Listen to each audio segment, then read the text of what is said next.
to answer your second question on product management, I did not study technical degrees, and I wish I did. So I don't really have any concept of that. Although I would say that, like, I played video games growing up, whatever that means, something. And I like kind of tinkering and building, but I was not a technical person. And I think I got the firsthand learning experience being a founder, trying to work with engineers and building websites, like digital product. And I was like, I have no idea. When they tell me it's too hard, I have no idea. When they tell me it's like to take this long, I have no idea. That's kind of what made me want to go into product management. Product management, the way I think about it is like you're shaping software experiences to accomplish business objectives, the KPIs you want to push, and serve your customers. And then your job is to like understand the technical constraints and like try to figure out what is the bang for buck, best bang for buck, meaning impact per unit of effort. So that's how you decide what to build next. And then everything you're building, you are trying to move some business metrics while at the same time not sacrificing customers, because sometimes the customer stuff is hard to measure. So it's like the triangle, and there are like three forces and you're balancing them. In reality, what this job is, the glorified version is you're the mini CEO. The not glorified version is herding cats. So it depends on like which mental picture you want to, but it's kind of like a little bit of both. So I would say at a more junior level is a lot of technical understanding, not like, oh, I can write code, because I don't write code. It's like you conceptually understand like how APIs work and web development frameworks. You work with engineers enough to be able to grasp that. And then you're the half business person, half technical person, and you go negotiate with marketing, sales, whoever, but you're businessy enough to be like, we're not going to do that. We're going to do this, or we're going to do half version of this. And you're going to walk out of here half happy, and you're going to walk out of here half happy. And then we're going to like build this as the next thing, because everybody asks you for stuff.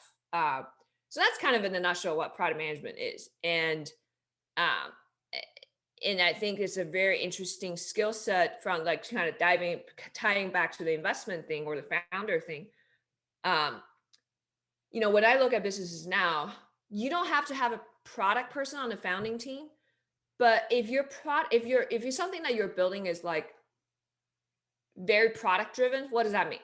Like if you're building a consumer social app, or you're building a mobile experience for, I'm making something up. You're building a mobile experience connecting the best night market stands with consumers, like a discovery, like how do you navigate the best night markets?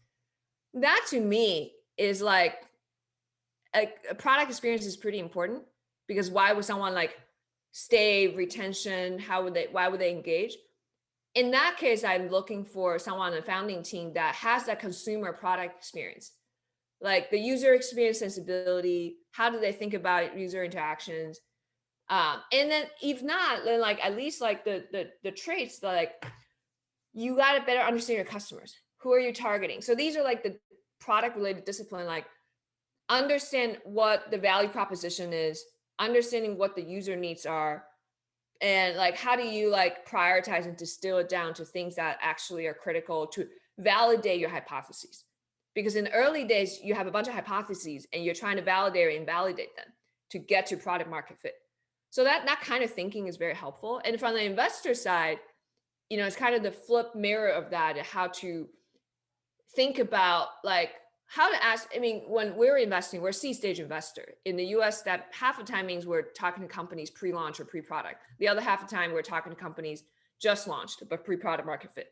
So a lot of times I ask questions to try to get a sense of, you're like, oh, we're in beta. It's okay. I was like, how do you think about what are the next set of things you need to build? What is the wedge? Because you can build 1,000 things. Why do you think this is the important wedge to go into market with? What are you looking for? Once you're in pilot, if it's a B2B software, right? If it's a consumer business, then I really want to see how they think about the user experience.